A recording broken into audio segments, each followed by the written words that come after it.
This presentation provides an overview of the article, Participation in Cooperative Learning Activities by Children with Specific Language Impairments. The authors of the study are Brinton and colleagues. In general, the study discusses nonverbal and verbal collaboration between children with SLI and typical peers. Brinton and colleagues begin their discussion on children with SLI with a hypothesis that these children have problems with social demands beyond their general language difficulties and socially would be less effective in verbal interaction considering their language impairment. Currently, there's a push in schools to mainstream children with SLI in order to encourage interaction with typically developing peers. Brinton and colleagues note that many of these mainstream classrooms integrate a cooperative model of learning. Cooperative learning is a teaching approach that stresses group work and students helping other students to learn material and accomplish joint goals. Some of the advantages of the cooperative model is that it's less competitive than typical classroom methods, which can be discouraging for low achievers. The article cites studies by Johnson & Johnson and Slavin that suggest the cooperative learning model promotes student motivation, cognitive growth, academic achievement, and self-esteem for all students. As mentioned earlier, the model is also beneficial due to its push for peer interaction in the academic setting. However, this model of learning has several pitfalls, specifically for children with SLI. Because children with SLI have difficulty communicating, their peers can perceive them as less skillful, intelligent, or useful in group work, and they tend to exclude or discourage them from participation. In addition, children with SLI typically choose adult conversational partners over peers. They ignore peer conversation and are also less well integrated into play. This study consisted of 18 groups of 3 children, and of these 3 children, there was 1 target child and 2 randomly chosen peers. Within the 18 groups, there were 3 target groups. These groups included 6 specific language impairment groups, 6 groups of language score matched children, and 6 groups of chronological age matched children. Within the groups of children with SLI, the children ranged in ages from 8 to 12 years. They all had a nonverbal IQ score of over 85. Their language scores were at least 1 standard deviation less than the norms on the self-revised, and they had all had SLP services for at least 2 years. The language score matched children each matched in language scores to an SLI target. They all had a mean age of 7 years old. And within the chronological age matched group, each matched an age to an SLI target with a mean of 10 years old. During this study, each group was given instructions and materials and told to build a periscope. Each group was video and audio recorded. Then later, each recording was transcribed and segmented into 15-second intervals. These intervals were later coded for verbal and nonverbal collaboration. In regards to verbal collaboration, the authors determined it by stating that if more than one child talked about a topic, whether it was related to the activity or not, it counted as collaborative. If the child said something but no one responded, it was not considered collaborative. In regards to nonverbal collaboration, it was determined through behavior, such as coloring, cutting, or taping. It was important to recognize that actions such as just watching or handling but not using the materials were not considered collaboration in this study. The research questions posed by Brinton and colleagues include, number 1, to what extent do children with SLI collaborate verbally in a cooperative work task with 2 typically developing peers? Question 2, to what extent do children with SLI collaborate on the nonverbal work activity in a cooperative group task?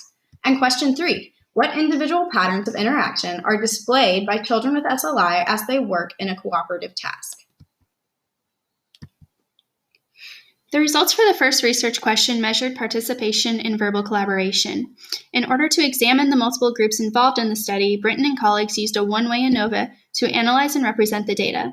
This analysis compared all 3 individuals within a triad and showed no significant differences in verbal collaboration rates between any of the target groups, including the SLI group. We calculated the effect sizes for each group and found significant differences between the verbal collaboration of the SLI target group and each partner.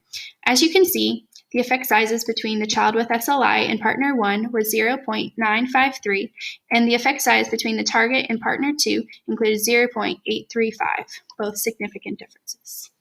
The results for the SLI group may be skewed in some ways because of the standards measured used in this study. For example, the mean did not represent the huge variety of verbal output across the SLI targets. For instance, some had high rates of verbalization while others did not talk to their peers at all. Additionally, some SLI targets simply repeated their partner's comments, which was still counted as collaboration for the purposes of this study. Regardless, we saw that the children with SLI generally did not compensate for decreased nonverbal collaboration with increased verbal collaboration, which the language and age-matched peers did. The results for the second research question regarded participating in nonverbal collaboration, and it did show significant differences in the SLI study groups.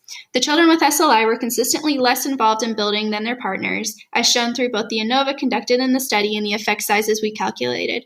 In these results, there were significant differences noted between the child with SLI and partner 1, with an effect size of 2.088, and an effect size between target and partner 2, with an effect size of 1.46.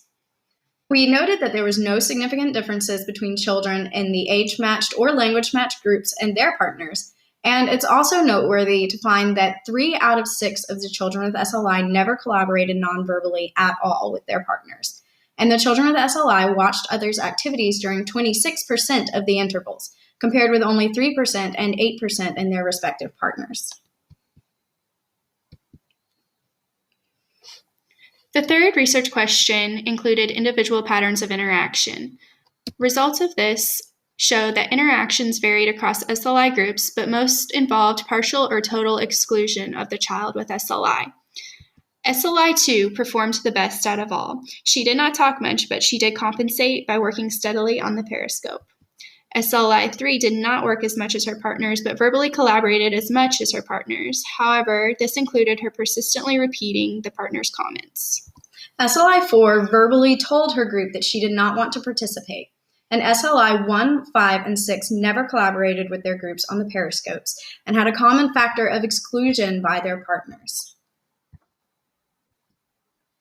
This study demonstrates the value of pragmatic language. The implications of the results found in the study provide information clinically relevant when providing services for children with SLI. The first major implication of the study is that children with SLI have pragmatic difficulties likely not being addressed in therapy. Remember, all the children in the SLI target group had 2 years of speech-language therapy prior to the study. Even though their verbal collaboration was shown as being typical in the statistical analysis, the qualitative evidence showed that they were often being actively excluded by their peers. The study suggests that mainstreaming into a cooperative classroom is ineffective if the child with SLI is being excluded by their peers. The activity was meant to include all members of the group, but as we can see through the results, it was very easy for one member to become isolated. Finally, in activities such as this one with the periscope, strategies should be used to minimize exclusion. Some clinically relevant strategies used by Brinton and colleagues included assigning specific roles to children in each group, making the groups accountable for equal participation, or weighing the activity in one member's favor, and in this case, the child with SLI's favor. These activities could include putting this child in charge of certain materials. The expectations that the child with SLI would experience problems with verbal interactions was corroborated by the study. However, the children were unable to compensate for these difficulties with nonverbal work. On the contrary, they retreated from even nonverbal interaction with peers. And this shows that SLI can have an impact on social interactions that extend beyond the expected verbal language obstacles. These are our references, and thank you very much. Thanks.